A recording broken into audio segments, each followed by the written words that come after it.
Hi there, Scorpio. Welcome to your reading. This is Yetta Pearl, and this is your general angel reading for, usually it's just for 1 week. This time, this is going from July 11th through to October 11th.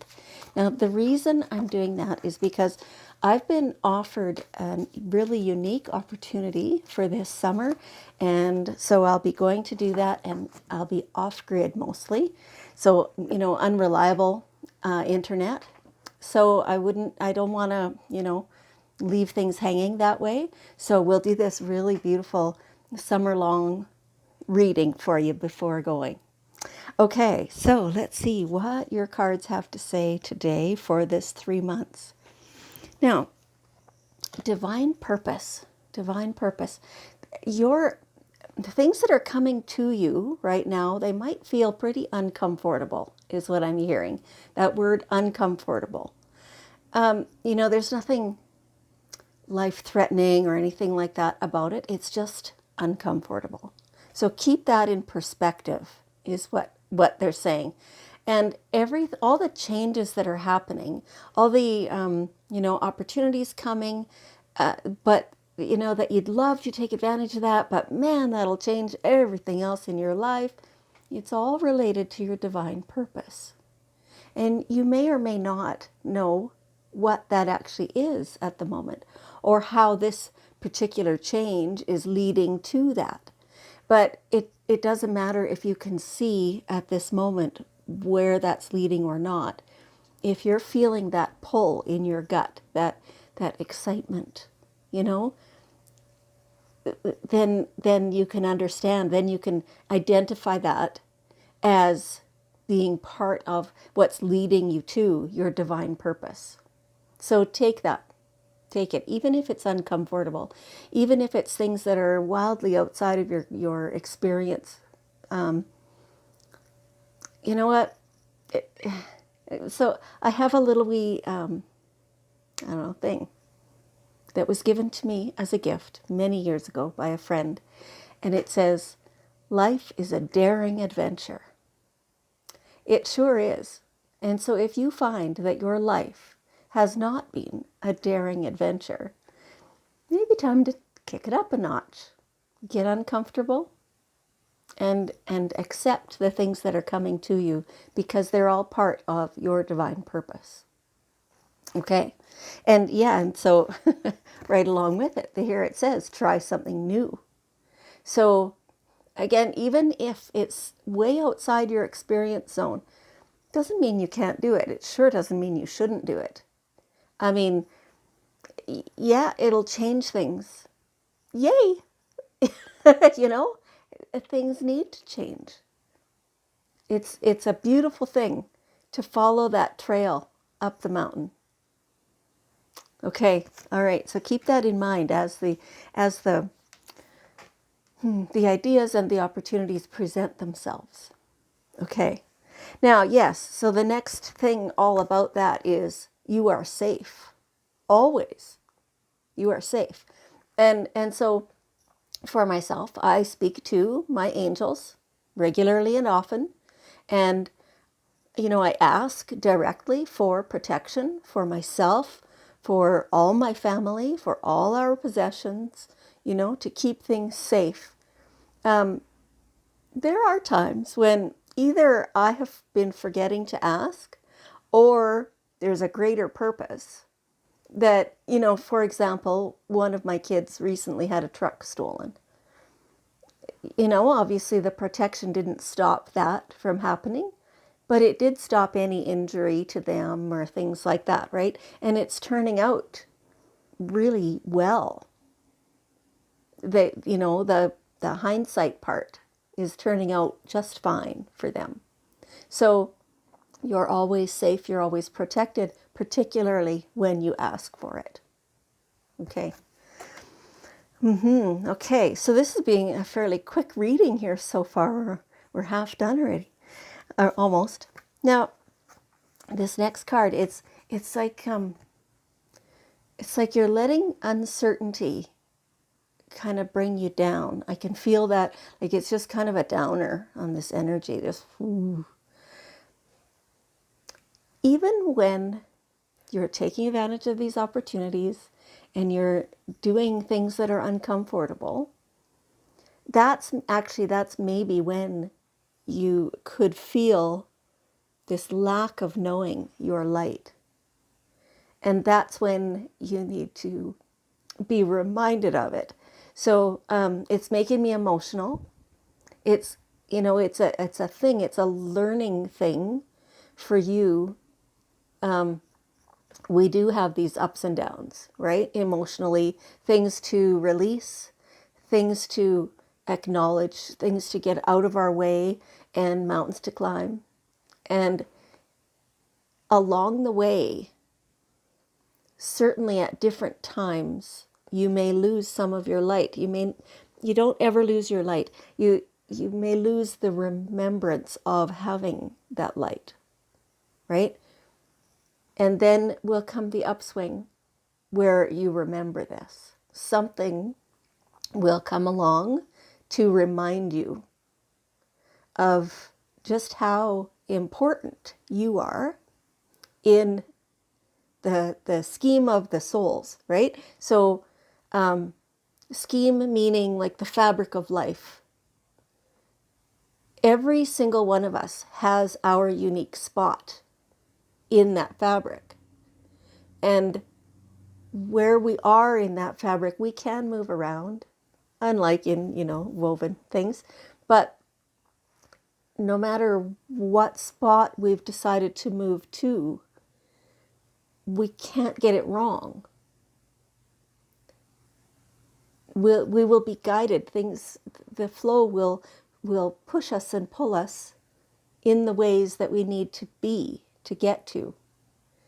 And once we then, recognize, I guess, the place that we end up at that time, then we can shine again because it reminds us that this spot is uniquely ours.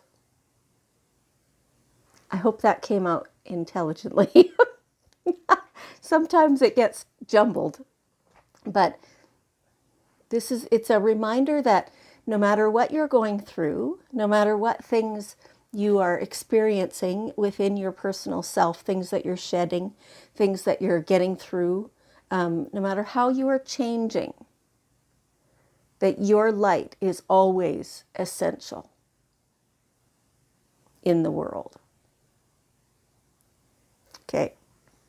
All right. So, this one. Okay. One step at a time. Lots of little steps make big dreams come true. So, yeah, no matter what you're doing. Okay. People talk about multitasking all the time. I've heard people say, I'm pretty good at multitasking. You know what? Nobody is very good at multitasking. That has been proven. And, you might be pretty quick at switching back and forth from one thought to the other. But no matter what, there is space and time in between that where you need the time to switch gears, right? No matter what, you can only do things one step at a time. I mean, you could be running and therefore those steps are probably bigger and faster, but you're still just doing one at a time, right? So, the message partly is to encourage you to keep going, even when, sometimes over the next few months, it might look a little grim. You might think, oh my God, I'm tired. Like, do I have to keep doing this? Yeah, you'll want to. You'll be upset with yourself if you don't. That's the thing, right? And so do keep going. Have the perseverance. It's also, for some of you, it's, maybe you're just like, okay, like, let's get there already. You have to, like, you can't rush through it. You can't do a whole bunch of stuff all at the same time because it just wouldn't work well. Even if you could accomplish that, get other people on board and stuff like that, it won't turn out the way you want it to. So just slow everything down, let it be as it is, and go one step at a time. You'll like it. I mean, truly, let yourself just be relaxed about it and calm, and it'll be beautiful. Okay. And so now the sixth card in your reading, time to create. It's almost like starting fresh with something. It's maybe not a brand new idea, but it's a brand new way of bringing it into focus for you. It's yours. It's exclusively your creation. Yes, gather ideas from everybody else, all that stuff, get as much input as possible, but it's still your creation. You're the one making it. You're the one choosing it. You're the one doing each step. And so get your creative hat on and get making things new. And I'm just hearing something about cooperation. If I don't know, whichever people happen to be around you then, if they are uncooperative with this, then they don't get to be part of it. And that sounds a little harsh, but this is your creation. Nobody else gets to derail it or change it. Okay, all right. Now, here we have the daily guidance cards and asking for one last bit. Okay, 2 bits of wisdom. First one says, ground yourself. So yeah, make sure throughout this whole time, as you're experiencing these changes and getting closer to your divine purpose, as you're knowing, absolutely knowing that you're safe and you're trying new things, you're recognizing your own essentialness to the universe. You're creating things, you're going one step at a time. All that stuff, be grounded. If you find that you're kind of got no focus, you don't know what to do next, all that stuff, get really grounded. Lay on the earth, go barefoot, hug the trees, whatever it is, get grounded. Okay? And your angels are reminding you to think through this. What do you want? If you don't know what you want, how do you know where you're going? How do you know what to look for next? Really sit with yourself and identify in your feelings, in your thoughts, what do you want? And picture that. Picture the end result, kind of, right? Like, things are always evolving and changing and whatever, but the point that you can really picture where you'll be able to sit there and go, yeah, I made it, I did it, right? What does that look like? How does it feel? Who else is there? How do you feel about what's going on around you? All that stuff. Be really dedicated, yes, to focusing on that. And that's how you'll get there. Okay, beautiful. Well, Scorpio, thank you so much for everything. I appreciate you so much. And I love you. And I'll see you in fall.